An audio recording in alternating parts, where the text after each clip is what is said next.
Hello friends, मैं हूं निवेदिता और आप देख रहे हैं निवी स्पीक्स। क्या आप जानते हैं इस वक्त हमारे देश में 40 OTT प्लेटफॉर्म्स हैं।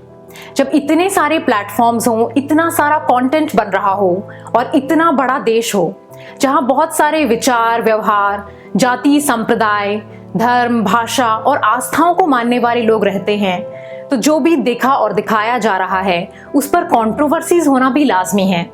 तो आइए सबसे पहले एक नजर डालते हैं हाल में हुई कुछ कंट्रोवर्सीज के किस्सों पर।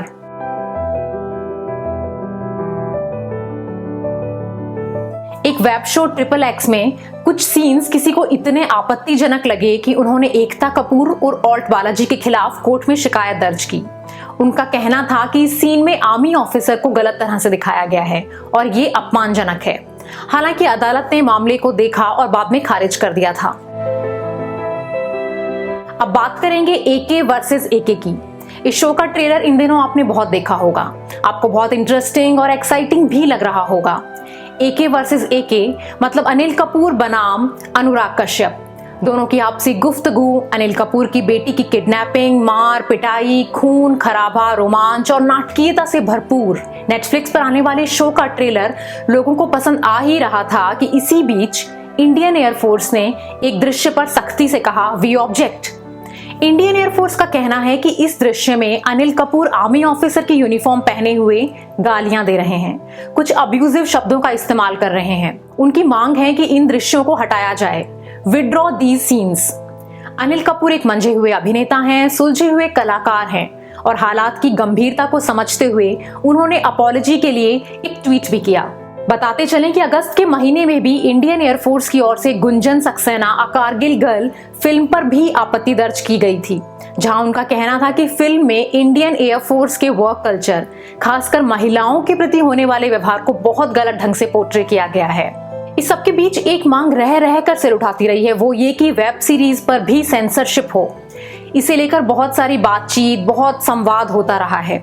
हालांकि सरकार की ओर से अभी तक साफ गोई से ये नहीं कहा गया कि इस तरह का कोई कानून, कोई एक्ट या पॉलिसी होगा जिससे OTT प्लेटफॉर्म्स के कंटेंट पर सेंसरशिप होगी।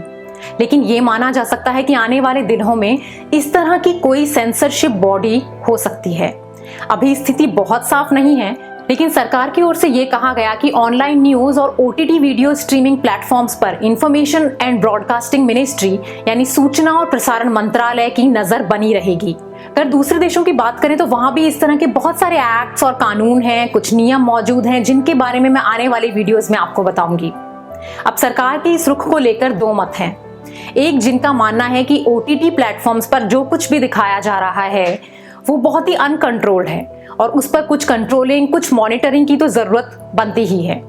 दूसरा वर्ग जो ये मानता है कि ये फ्रीडम ऑफ एक्सप्रेशन पर सरकारी फैसलों की कैंची चलने जैसा है, जो डेमोक्रेसी में बिल्कुल ही सही नहीं है। हालांकि इससे इनकार नहीं कर सकते कि OTT प्लेटफॉर्म्स और ऑनलाइन न्यूज के जरिए जो देखा और दिखाया जा रहा है वो हम पर बहुत असर डालता है, खासकर बच्चों पर, टीनेजर्स पर और किसी खास उम्र और तबके के लोगों पर।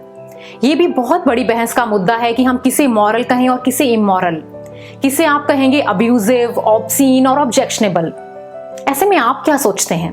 क्या आपको लगता है कि Hotstar, Netflix, Amazon Prime, Sony Liv, Voot और दूसरे प्लेटफॉर्म्स पर आप जो भी देखते हैं, देखना चुनते हैं, उस पर सरकार की निगरानी की जरूरत है, या आप ये खुद देखना और तय करना पसंद करेंगे? अपनी राय कमेंट बॉक्स में लिखकर जरूर बताएं। Thanks for watching and stay tuned.